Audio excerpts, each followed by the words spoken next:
Guess where we're at again? My favorite place, private property, no trespassing. All right, I'm talking to you. Yes, you, right there. All right, have you had a sudden crisis in your life? Well, crisis means opportunity, and you can recreate the life of your dreams. I am so serious. You can be almost anybody you want. I mean, I know I'm never going to be a basketball player on whatever basketball team is popular. I have no idea. It's sports ball Terry, right? But within limits, you can be almost anything that you dreamed of being a child. Now, when you were a child, yes, you can. It sounds crazy, but I'm always recreating my life. I am. And why am I talking about this morning? Well, if you want to be a nomad, maybe the opportunities come and you can be a nomad. I've been talking to a lot of people, like one person I know who was going to retire at their job at 65.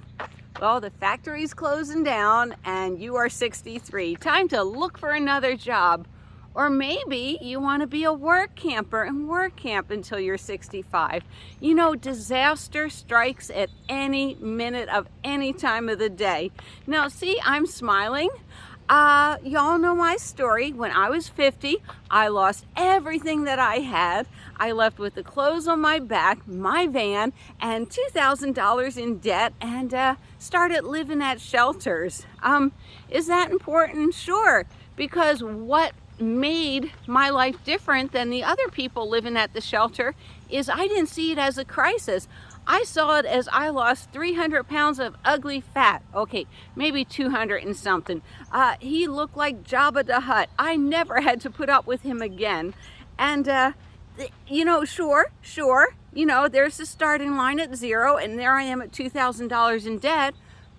And that was, 12, 15 years ago? So that was a little bit more money than what it is today. But I saw it as an incredible opportunity to be what I want, to do what I want. And in the shelter program, all I had to do was pay attention to people, follow the program, work the program, and then, you know, once I got a little bit better healed, then I got to make choices, you know. I mean, I knew I'd get Social Security disability and hopefully Social Security one day. I had no idea I'd get, well, I did. I knew I would get service connected when I was told about the program, and I'm like, hi, I'm a candidate right there. But it's not that I have some money, it's that I have an incredible lifestyle. I could be happy living in a Prius on $1,000 a month. I really can. Why? Because that's my attitude. So how do you begin to change your life? Well, think of the person that you hate. Who do you envy the most and wish you had their life? Okay, think about it. Who do I envy so many people. I really do. And I try to live, you know, accordingly to that. You know, back then, you know, my big thing is I had no idea what I'd be blessed with, but I really wanted to live in a van and travel the country and explore. And before you know it, ta-da! I get to live in a van, travel the country and explore. But I'm also at a different point in my life with Mr. Louie. I could live in the house and have an art studio and do all the artsy things I want and travel at the same time. So, you know, I always have to think. Like I said, I'm always recreating myself. Now, sometimes we're held back. You know, we've had that spouse, you know, thank you, little bird, for tweeting. You know, we had that spouse, you know, we wanted to save for our financial future, and that spouse was spending all of our money. Or, you know, I liked cooking, I liked cleaning, I liked organizing. The spouse is gone. What's your excuse, you know? Now, if you want to save money, you can save money. If you want to have a clean house, you can have a clean house. No one is telling you how to live, you know, unless you still have your spouse. But I'm talking about people that either through divorce, like me, or they passed away, or they're losing their job, or their parents suddenly die. I had a friend whose parents suddenly die. They were going to take care of them in their old age, and now they're free to do anything they want. So what is it you want to do? You want to go to, well, I want to go to Universal Studios. well, back in time, the good old Universal Studios. I'm sure it's fine right now. But I want to go on a game show like The Price is Right. Is that the one with Drew Carey? I think so. That one and the other one, Let's Make a Deal. You know, I want to do all sorts of fun things. I am enjoying cooking once again. Of course, cooking is a creative art, but maybe I should go around the country and eat at all these places. I really don't have a lot of food experience. Yesterday, I opened a jar of pickled onions and I'm like, oh, that's yummy. But do you want to be an artist? Well, you know what? Take a baby step today to be an artist. I'm not sure people my age can be astronauts. It may be a one-way trip, and I have no want to. Well, I like it here. I do, so I don't want to go into outer space. Flying a plane, people do that. Do you want to jump out of a plane? You can do that too. You can do anything you want. You just got to sever all the connections to your past. You know, there's this old story, you know, handed down by generations that, you know, it's Thanksgiving and out comes the ham from the oven and the ham's in the small pan, and every time they create the ham, they snip off both ends and they put it in the pan. And, you know, generation after generation did their ham this way. And so one time the great-great-granddaughter asked the great-great-grandmother, why do we do this? It seems like we're wasting an awful lot of ham. And she's like, well, back in the 1920s, I couldn't afford a ham, so I had to snip off the edges. You know, and here we're still doing it generations later. Isn't that a beautiful waterfall? Let's see if I can get in closer. It is. So, yeah, your life went down the tube. Things are crappy. You're gonna lose your job. Like I said, you could be a work camper. You know, you may think, you know, like someone I know owns a house. It's a lot of work and everything. It's a great investment. Maybe rent it out, get a vehicle, and experiment with work camping because you love traveling. You want to see national parks and everything.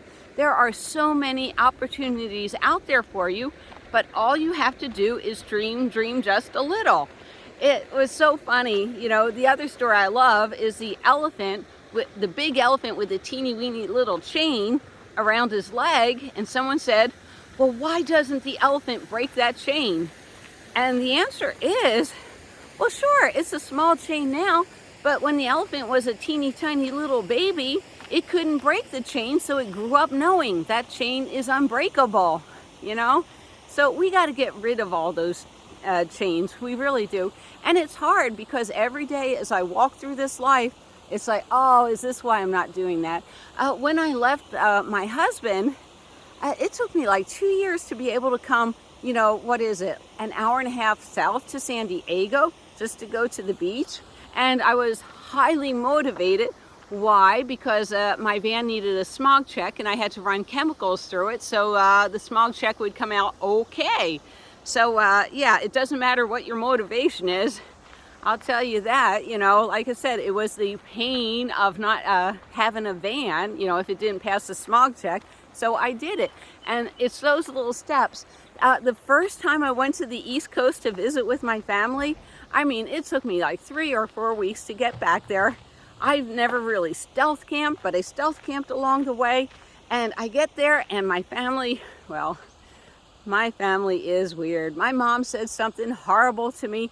And before you could say anything, I'm in the van and I'm, you know, this was New Jersey. I'm already in Ohio. My little sister calls me and says, where are you? And it's like, I'm leaving. I can't take it, you know. But now it's like, it's so easy for me to get to the East Coast.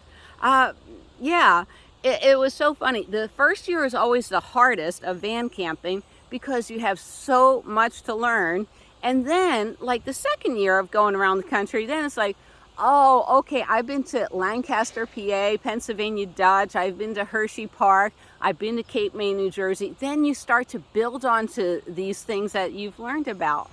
So, and I was telling you, I was sleazing around Minivan Lee's channel. Hi, good morning. And Minivan Lee is thinking about settling down into a house or apartment, maybe with or without Paul, we don't know. or, you know, she hasn't really said anything distinctly, but one of our viewers said, oh, great, you're giving up camping life. Well, I'm not going to camp in a van either. If you're not going to do it, I'm not going to do it. And it's like, that's the wrong attitude. You got to find the life that's right for you. What were you meant to do?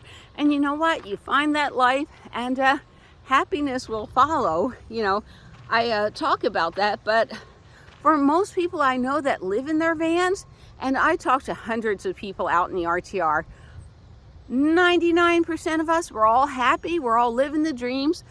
You know, I did an interview with, what was his name, like Sean. He lives on $457 a month on not Social Security, maybe SSDI or whatever. He is happy. You know, a lot of these people that I know are happy. So, you know, I think it's, if you think you're miserable, you're gonna be miserable. And if you think you're happy, you're gonna be happy. But try delving deep into your childhood. Try to figure out what your dreams were and go for it. You know, this was part of my childhood because in the 70s, people drove around in big old bubble top vans and had a lot of fun. Oh no, the Popo are after me. Is that another one of my dreams? There go the Popo. You know, there are real fears. Stealth camping, you know, I do it so easily. It's like an afterthought, but the first year I was scared, you know, but you know, you gradually reduce that fear. You know, I think I'm gonna do a poll. What would you do if the cops came knocking on your door? Not that I ever had a problem with that, but would be an interesting poll, don't you think? Anyhow, try to delve deep. If your life is drastically changing, or you're making drastic changes to it, try to think about, maybe journal what you really want and go for it, you know? You know, I did a video like 2 years ago. I found a page from The Artist's Way, what would your dream life look like? And I think I wrote it in 2008. And it was doing what I'm doing now in a van, you know, wake up, make a peanut butter and jelly sandwich, you know, have some coffee, go down to the lake, you know, just play, read a book, paint, you know. And it's so funny, when I wrote down what my dream life would look like, that's what my dream life became. Eventually, nothing ever happens overnight. So if you suddenly win the lottery, maybe it's time to start thinking about the changes you want in your life. Anyhow, I got to go home, coffee up, and yeah, just think about it. Yeah, crisis is opportunity every time. Not sometimes, it's always an opportunity. It really is. So I'm going to hang up the phone now, and I really do wish you the best, and I will see you all down the road. Bye.